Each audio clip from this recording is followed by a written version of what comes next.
बार बंधुओं समाज आपके पीछे पड़ता है अपनी इच्छा से, कई बार ठाकुर जी पीछे पड़वाते हैं आपको परखने के लिए।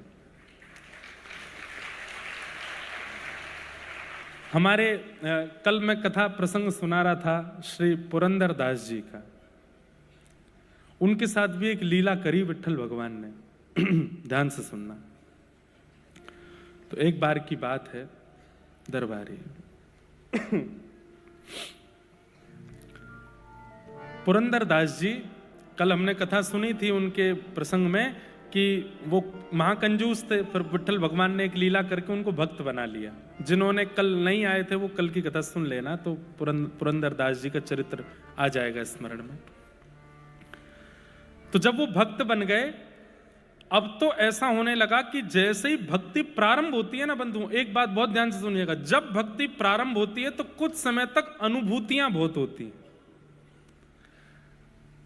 जैसे आप घर में ठाकुर जी लेके आओगे, पहले पहले सेवा करना प्रारंभ करोगे, बहुत दिनों तक अच्छी अच्छी अनुभूति होंगी। ओह देखो ये संकेत कर रहे हैं, ये ऐसा कह रहे हैं, ये ऐसा कर रहे हैं, सब कुछ आपके अनुकूल और आपके बिल्कुल ऐसा लगेगा कि संकेत हो रहा है। पर कुछ समय बाद संकेत होने बंद हो जाएंगे। संकेत होने भी बंद हो सकते हैं, या फिर दूसरा आप कहो कि आप इतनी सेवा कर चुके कि अब आप यूज्ड टू हो गए सेवा के, अब आपको संकेत होते ही नहीं है। रोज 6 बजे सेवा होती थी सुबह प्रारंभ, अब कह रहे ठीक है 7 बज गए कोई बात नहीं, 8 बज गए ठीक है, घर गई तो ठाकुर जी कर दो। ऐसी स्थिति आने लग जाएगी, संकेत धीरे धीरे कम होंगे। बीच में ये स्थिति सबकी बनती है। बहुत बिरले ही ऐसे होते हैं जिन पर गुरु कृपा या नाम की कृपा होती है, जिनके जीवन में भक्ति में ये थोड़ा आलस्य नहीं आता हो, नहीं तो आ जाता है। तो पुरंदर दास जी जब भक्त बन गए और पंढरपुर सब छोड़ छाड़ के पंढरपुर में आके निवास करने लगे, तो उनका इतना यश हो गया सब जगह कि पुरंदर दास जी अब जब मंदिर में आते थे ना, तो विट्ठल भगवान के श्री अंग से एक दिव्य सुगंधी निकलने लगती थी, और पंडरीनाथ भगवान के मुखमंडल पर एक अलग तेज आ जाता था, और दर्शन करते करते लोग आश्चर्यचकित हो जाते थे। हम तो बहुत देर से देख रहे हैं, अभी तो ऐसे नहीं चमक रहे थे, अचानक से कैसे चमकने लगे। तो पुजारी जी कहते पुरंदर दास आया है, उसको देख के ठाकुर जी चमकते हैं, खुश होते हैं।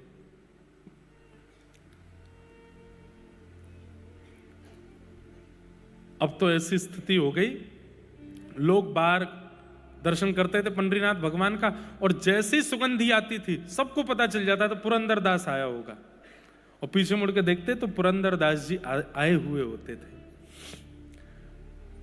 अब इससे हुआ क्या कि उनकी प्रसिद्धि इतनी हो गई पूरे पंढरपुर में कि अब पुरंदर दास जी जब अपने घर से निकलते थे तो रोड़ों को लोग फूलों से सजा देते थे, उनके चरण छूते थे, ऊपर से पुष्प वर्षा करते थे, माला पहनाते थे, उनको वंदन करते थे। लोग बाग घुटनों पे बैठ के रोते थे पुरंदर दास जी को देख करके कि आप इतने बड़े भक्त हैं, आप हम पे कृपा करो। भक्ति में प्रसिद्धि मिले आपके हाथ में नहीं है, पर प्रसिद्धि को स्वीकार करना अस्वीकार करना यह आपके हाथ में है।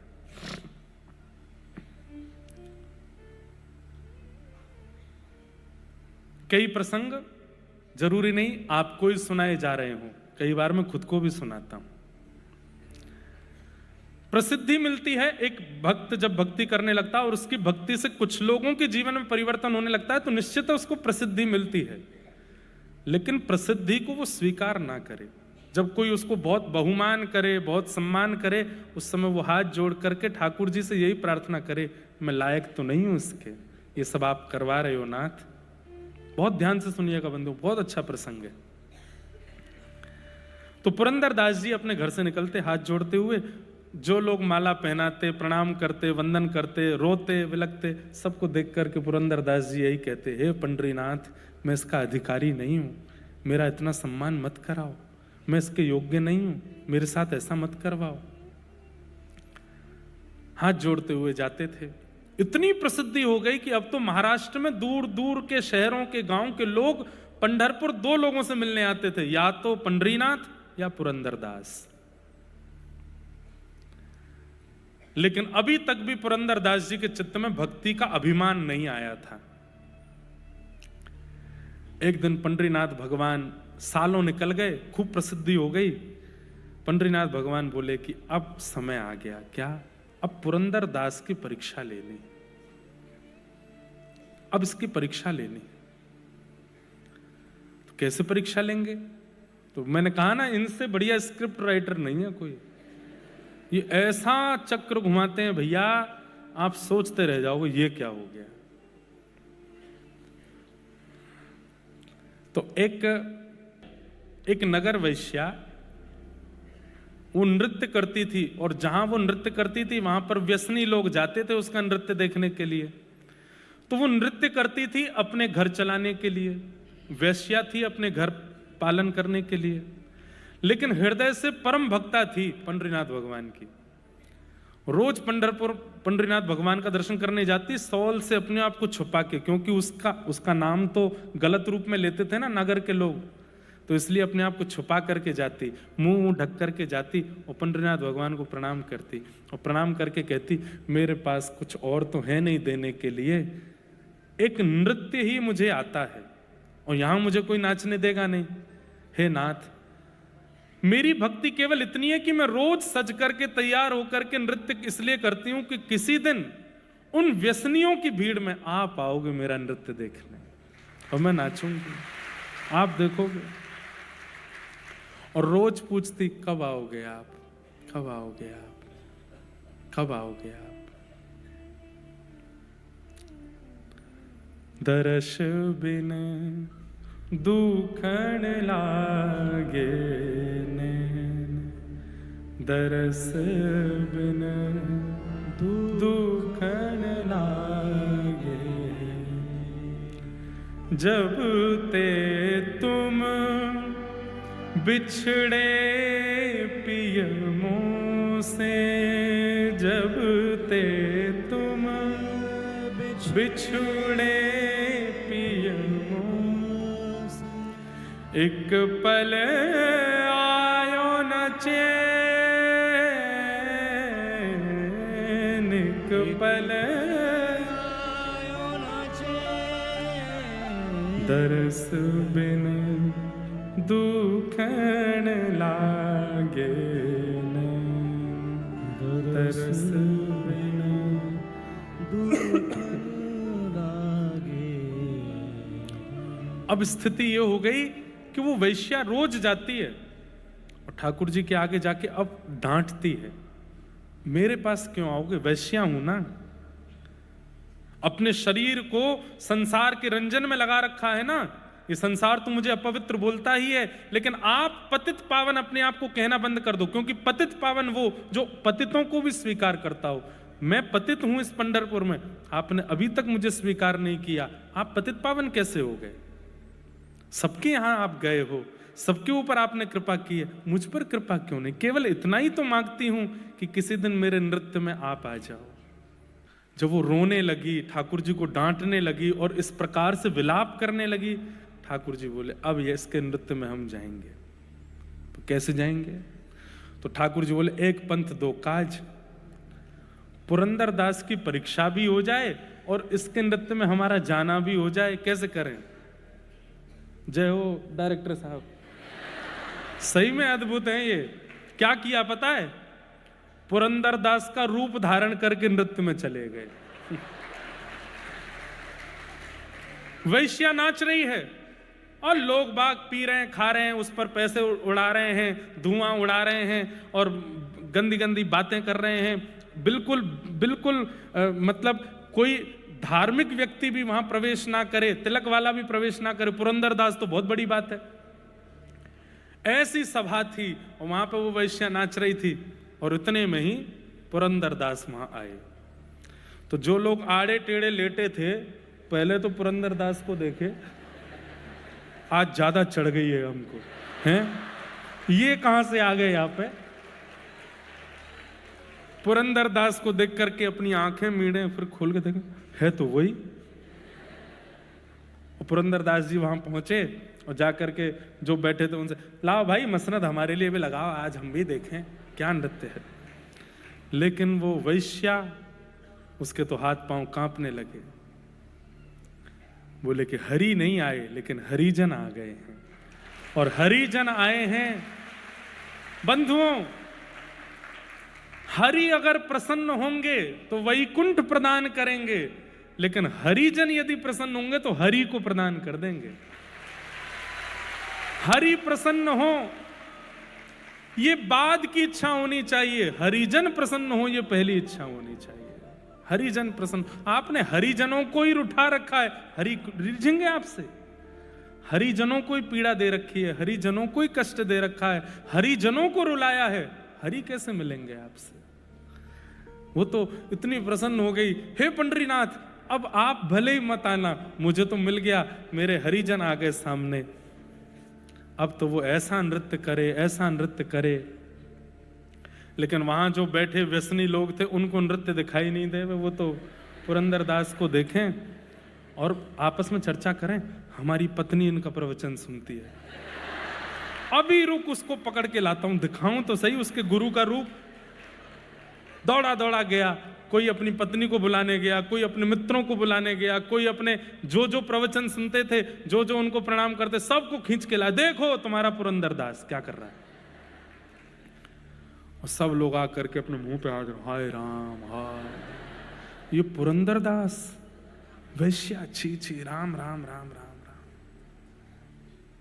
हमसे कहा मोह माया से दूर रहो, खुद आ गए यहां पर। हमसे कहा ऐसे मत करो, और खुद बैठे यहां पर वैश्या का नृत्य देख रहे हैं। और महाराज हद तो तब हो गई जब वैश्या ने नृत्य करके नित्य विराम किया, तो पुरंदरदास जी पर वाह वाह वाह वाह, क्या दूं क्या दूं क्या दूं, इतना अद्भुत नृत्य। तो अपने हाथ के सोने का कड़ूला उतार करके वैश्या को दे दिया। बहुत अच्छा नाचती हो, क्या, मैं तो आनंदित हो गया। अब तो महाराज काना फूसी होते होते सुबह हुई नहीं, रात में पूरे पंढरपुर को पता चल गया कि ऐसा हुआ है। सोचो उस समय तो सोशल मीडिया भी नहीं था, तब तो कानों कानों से बात पहुंच गई। कभी कभी मुझे लगता है भक्ति का प्रसंग आग की तरह नहीं फैलता। भक्ति का प्रसंग कैसे फैलता है? शहद की तरह। शहद को फैला दो, उसको यहां से वहां पहुंचने में, शहद भी लिक्विड फॉर्म है, बहुत धीरे धीरे जाएगा। ये भक्ति का स्वरूप है। और संसारी विषय कैसे फैलेगा? जैसे कोई पेट्रोल में आग लगा दो, एक संग सब धराशायी। आपको प्रचार के लिए पैसा वेस्ट करने की आवश्यकता नहीं है। इस संसार का विषय ही ऐसा है कि एक क्षण में लोग बाग उसको एक दूसरे को ले ले ले, देख देख देख, ये क्या हुआ क्या हुआ क्या हुआ। उस समय पे ये हो सकता था, तो आज कौन सी बड़ी बात है। पुरंदरदास जी का इतना अपयश हो गया। अब पुरंदरदास जी प्रेम से सो रहे थे, तो पंडरीनाथ भगवान थे, पुरंदरदास थोड़े ही थे। ठाकुर जी बढ़िया मटकते हुए जा रहे हैं, सब जो लोग बाग खड़े थे मुंह पे हाथ धर के, क्या नाचती है ये।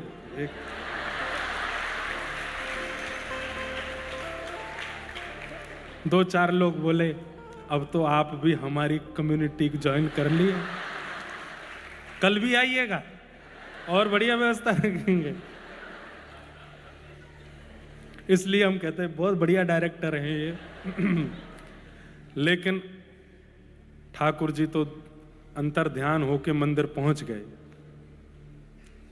मंदिर में जाकर के आप खड़े हो गए, रुक्मणी जी क्रोध में खड़ी, क्या करके आए हो? ये पूरी लीला देखी मैंने आपकी, ये सब क्या करके, बेचारे पुरंदरदास का ऐसा अपयश आप क्यों करवाया है? देवी, ये मैं परीक्षा ले रहा हूं।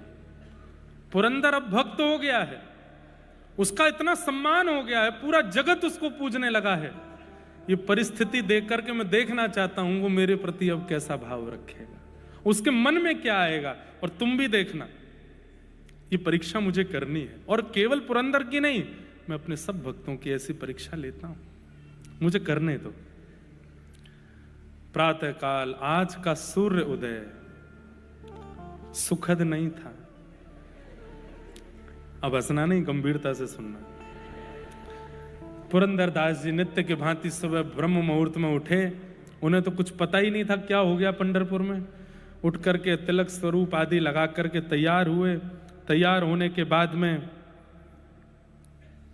अपना नित्य नियम करके, उनको तो था कि गेट खुलते ही भीड़ खड़ी होती है, पुष्प के वो लगाए रखते हैं लोग। आज जैसे कोई नहीं था। दूर दूर तक सब अपने घरों में खड़े हैं और रो रहे हैं। किस लिए? कि हमारे साथ धोखा हुआ कि हमने इनकी कथा सुनते थे, इनका प्रवचन, इनके कीर्तन में जाते थे हम। लोग आकर के चरणों में गिरने लगे। हे पुरंदरदास जी, कह दीजिए कि रात्रि जो सुना वो असत्य है। बोले क्या सुना तुमने? क्या हुआ रात्रि को? अरे विट्ठल भगवान सब मंगलमय करते हैं, क्यों तुम चलो दर्शन करने चलते हैं। लेकिन अब बात ऐसी है कि लोगों में बात फैली है, लोगों में अपयश हुआ है, लेकिन अभी तक वो अपयश इस स्थिति में नहीं आया कि पुरंदरदास जी को देश निकाला की स्थिति हो जाए। तो वो कब हुआ? जब मंदिर के कपाट खुले। जैसे ही कपाट खुले, पांडुरंग भगवान खड़े थे। एक हाथ में कड़ूला था, दूसरे में था ही नहीं। और जब दूसरे में कड़ूला नहीं देखा तो पुजारियों ने हल्ला मचाया। बोले तुरंत पंढरपुर की सारी नाकाबंदी कर दो, बाहर कोई निकलने ना पाए। ठाकुर जी के आभूषण चोरी हुए हैं, ठाकुर जी का एक कड़ूला नहीं है, जांच करो, घर घर में जाकर के ढूंढो किसने करी है ये चोरी। जैसी कड़ूले की आवाज रात्रि में वहां बैठे व्यसनियों के कान में पड़ी कि ठाकुर जी का कड़ूला चोरी हो गया है, वो जो कभी मंदिर नहीं जाते थे आज पहुंच गए और जाकर के पुजारियों से बोले हमको पता है कड़ूला कहाँ है। बोले कहाँ है? बोले वो वैश्या नाचती है। बोले हाँ उसके पास है। उसके पास? उसने चोरी की? नहीं नहीं नहीं नहीं, चोरी करने वाला तो कोई और है। सुन के पैरों तले जमीन खिसक जाएगी। कौन है? पुरंदरदास। उसी ने आकर के चोरी करी और कल रात को नशे में मदमस्त होकर के, बिल्कुल अपने होश व हवास में नहीं था, वहां पर वैश्या का नृत्य देख करके उसके मन में जाने क्या बात आई और जेब से निकाल करके कड़ूला उसी को दे दिया। नहीं मिल जाए अगर वैश्या के पास तो हमारा नाम बदल देना। चलो, पुजारियों के पास और कोई रास्ता तो नहीं था। पुरंदरदास जी अभी निकले ही हैं, घर से आए तो थे नहीं। वैश्या के घर पहुंच गए। वैश्या के द्वार पर जब पुजारियों को देखा, वैश्या चरणों में गिर गई। बोले कल रात्रि में तुमको कोई सोने का कड़ूला मिला? नीची नजर है जी, प्रसाद रूप में श्री पुरंदरदास जी ने मुझको दिया। अब वहां कौन समझे कि इसमें सत्य क्या है असत्य क्या है। वैश्या अपने मुख से कह रही है कि मुझे पुरंदरदास जी ने दिया, और जैसे ही भीतर से वो कड़ूला ला करके दिया, पुजारियों के नेत्रों में आंसू आ गए और चेहरा तांब वर्ण का हो गया। बोले इतना पाखंड पुरंदरदास ऐसा कर सकता है? जा करके कड़ूला धो करके ठाकुर जी को पधरा दिया और कहा आज पुरंदरदास नहीं बचेगा। पुरंदरदास जी जैसे ही मंदिर पहुंचे, द्वार पर ही ब्राह्मणों ने रोक लिया। बोले तुम्हारी इतनी हिम्मत, ऐसा किया तुमने? पुरंदरदास जी बोले मैंने क्या किया मुझे नहीं पता। बोले सुनो, अब ये अपनी सफाई देगा, अपनी अपनी बातें करेगा, उससे पहले ये कुछ कहे हमें सुनना ही नहीं है। बांध दो इसको एक खंबे से। और खंबे से पुरंदरदास जी को ऊपर से नीचे तक बांध दिया और पंढरपुर के लोगों को कहा हमारे ठाकुर जी के ये वैश्यागमन करता है हमें कोई दिक्कत नहीं, ये व्यसन करता है हमें कोई दिक्कत नहीं, पर हमारे ठाकुर जी की चोरी करता है इससे हमें दिक्कत है। हे पंढरपुर निवासियों, अब तो बदला तब पूरा होगा, एक एक करके आओ और आकर के पुरंदरदास पर प्रहार करो। खंबे से बंधे हैं पुरंदरदास, नहीं पता कि मैंने क्या किया। और एक एक करके लोग, सबसे लाइन में सबसे आगे वही खड़े थे जो वैश्यागमन करते थे। सबसे आगे आकर हमारी पत्नियों को कथा सुनाता है, हमारे बच्चों को भक्त बनाता है, खुद के काम देखे थे ना, खूब भला बुरा कह रहे हैं, मार रहे हैं उल्टा सीधा। पुरंदरदास जी के नेत्रों से आंसू गिर रहे हैं और भीतर पंडरीनाथ भगवान खड़े हैं। रुक्मणी जी रोष कर रही हैं, कैसे हो आप? यहां ये पुरंदरदास के साथ इतनी अनीति की जा रही है और आप यहां खड़े खड़े मुस्कुरा रहे हैं। पंडरीनाथ भगवान बोले अब वो देखना जो मैं तुम्हें दिखाना चाहता हूं। रुक्मणी जी ये बताइए कि पुरंदर दास के मन में क्या चल रहा होगा इस वक्त। उसे नहीं पता कि उसने कुछ गलत किया है, उसे नहीं पता कि क्या हुआ है, पूरा नगर उसके खिलाफ खड़ा है, पर ऐसी स्थिति में पुरंदर दास के मन में क्या चल रहा होगा आप बताओ। रुक्मणी जी बोली, क्या चल रहा होगा? वो खुद से पूछ ही रहा होगा कि मैंने किया क्या, मेरा अपराध क्या है। पंडरीनाथ भगवान बोले, अब मेरी दृष्टि से देखो, मैं दिखाता हूं उसके मन में क्या चल रहा है। तो पुरंदर दास जी के चित्त में जब झांक करके देखा तो पुरंदर दास जी अपने चित्त में नाच रहे थे। क्यों? कह रहे थे, अरे पुरंदर, तुझे ठाकुर जी ने दंड दिया था कि तीर्थों में जा जा करके सब तीर्थ के देवताओं की स्तुति करना, और ऐसा शास्त्रों में लिखा है कि पुण्य क्षेत्रे कृतम अन्य क्षेत्रे कृतम पापम पुण्य क्षेत्रे विनश्यति, और पुण्य क्षेत्रे कृतम पापम वज्रलेपो भविष्यति। भैया, घर परिवार में किए गए पाप पुण्य क्षेत्र तीर्थ में जाकर के नष्ट हो जाते हैं, पर तीर्थ में किए गए पाप तो पत्थर की लकीर हो जाते हैं। पुरंदर अपने मन में विचार कर रहा है, मैं इतने दिन से तीर्थ यात्रा पे था, निश्चित ही तीर्थों में मुझसे कुछ अपराध हुआ होगा। और पंडरीनाथ सोच रहे होंगे कि तीर्थों में किए गए पाप पत्थर की लकीर ना बन जाएं, कैसे भी करके अपयश करवा करके इसके तीर्थों के पाप नष्ट करवा दिए जाएं, इसलिए पूरे पंढरपुर के द्वारा मेरा अपयश करवा रहे हैं।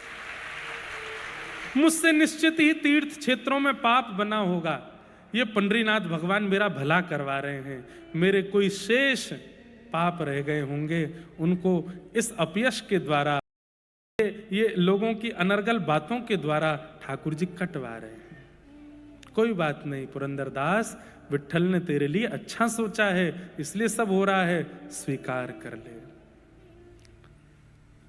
रुक्मणी जी के नेत्र सजल हो गए और पंडरीनाथ भगवान के चरणों में प्रणाम करते हुए कहते हैं, हे भगवान, मैं मान गई आपके भक्तों के चित्त को, जो कैसी भी परिस्थिति जीवन में आ जाए लेकिन विचलित नहीं होते हैं। अब भी वो यही सोच रहा है कि आपने उसके लिए कुछ अच्छा सोचा है, इसीलिए सब हो रहा है। पर अब इसके ऊपर होने वाली पीड़ा मैं सह नहीं पा रही हूं, अब आप कुछ करो। और तभी पंढरपुर में मानो जैसे एक आकाशवाणी जैसे होने लगी, पूरे पंढरपुर के लोगों को सावधान की स्वर सुनाई देने लगा। सब विचलित हो गए, कहां से आ रहा है स्वर।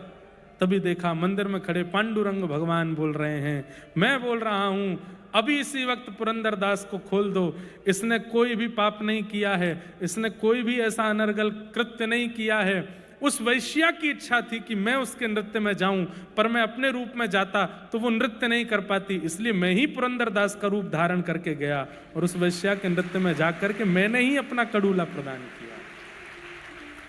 वास्तव में इस कृत्य के द्वारा मैंने दोनों को स्वीकार किया है, पर तुम लोग समझ नहीं पाए। सुनते ही सब पंढरपुर के लोग ठाकुर जी के चरणों में वंदित हो गए, हमें क्षमा कर दो नाथ, हम जान नहीं पाए, हम समझ नहीं पाए। बंधुओं, जब जीवन में नाम विराजमान होता है, जीवन में भक्ति विराजमान होती है, तो आपको हर परिस्थिति, आप गिर भी जाओगे ना, पैर में घुटने में चोट लगेगी, संसारी लोग होंगे तो क्या सोचेंगे, कोई गाली दे रहा है तभी गिर गया मैं। लेकिन भक्त क्या सोचेगा, ठाकुर जी शायद इसमें कुछ भलाई चाहते हैं, मेरे पैर का हड्डी टूटी, शायद इससे ठाकुर जी कुछ अच्छा करना चाहते हैं, इसलिए ये विचार कभी मन से जाने मत दो। बंधुओं, जो हो रहा है आपके साथ, ध्यान से सुनिएगा, जो हो रहा है आपके साथ ये तो कुछ भी नहीं है, इससे भी खतरनाक हो सकता है। उस स्थिति में भी ये विचार मन में रखना कि ठाकुर जी ने कुछ अच्छा ही सोचा है, ये मेरे साथ कुछ गलत नहीं होने देंगे ठाकुर जी ने। फिर पता है क्या होगा, अगर आपके प्रारब्ध के कारण कुछ गलत होना भी होगा, लेकिन आपकी ऐसी विचारधारा होगी कि नहीं ठाकुर जी ने कुछ अच्छा ही सोच के रखा है, तो ठाकुर जी अच्छा ही कर देंगे, उसको बिगड़ने नहीं देंगे। पर उसके लिए करें क्या, नाम को चित्त में विराजमान करो, सदा सत्संग सुनते रहो, सदा कथाएं सुनते रहो, नाम जपते रहो। ये तभी संभव हो पाएगा कि परिस्थिति सामने आएगी और आप विचलित नहीं होंगे। नाम से ठाकुर जी की प्राप्ति, निकुंज की प्राप्ति, कुंज की प्राप्ति अगला विषय है। पहला विषय तो संसार है, इसकी हर परिस्थिति से जूझना नाम सिखाता है। इसलिए नाम वही परम सत्य है, उसे हम वंदन करते हैं। पुरंदरदास जी के साथ ऐसी लीला करके ठाकुर जी ने उनके चित्त को तो कई बार, और कई बार नहीं, हर बार परिस्थिति ठाकुर जी ही भेजते हैं आपको परखने के लिए। अब उसमें आप मेरे सामने कई लोग कह सकते हैं ऐसा भी कर सकते हैं भगवान, ऐसा भी कर सकते हैं, देखो ये तो इतना गलत काम है, ये भी कर सकते हैं क्या भगवान? अब वो आप अपनी स्थिति में चाहे कितने भी भीतर चले जाओ, पर आपके मन की परिस्थिति को परखने के लिए ही सब कुछ होता है। उस समय विचलित मत होना। महाभारत युद्ध में जब युद्ध निश्चित हो गया, बीच युद्ध मैदान में अर्जुन खड़ा हो गया, ठाकुर जी युद्ध भूमि को नहीं देख रहे थे, टेढ़ी नजर से आलोक्यम वदनम सख्य अर्जुन की ओर देख रहे थे कि मैं परखूं तो सही इसके मन में अब क्या आ रहा है। और जैसे ही अर्जुन ने कहा मैं युद्ध नहीं कर पाऊंगा, भगवान वहां क्रोधित हो गए, खड़े होकर के बोले अरे कायर, इतना सब कुछ हो गया, युद्ध भूमि के बीच में खड़े होकर के अब कहता युद्ध नहीं करूंगा। और तब भगवान ने गीता का उपदेश किया। युद्ध क्या है? हम सब अर्जुन हैं बंधुओं, और ये संसार महाभारत है। हम सब अपनी युद्ध भूमि में हर दिन आगे जा रहे हैं। जब जब आपका जन्मदिन होता है उस साल को काउंट किया करो, कितने स्टेप और अंदर आ गए आप युद्ध भूमि के।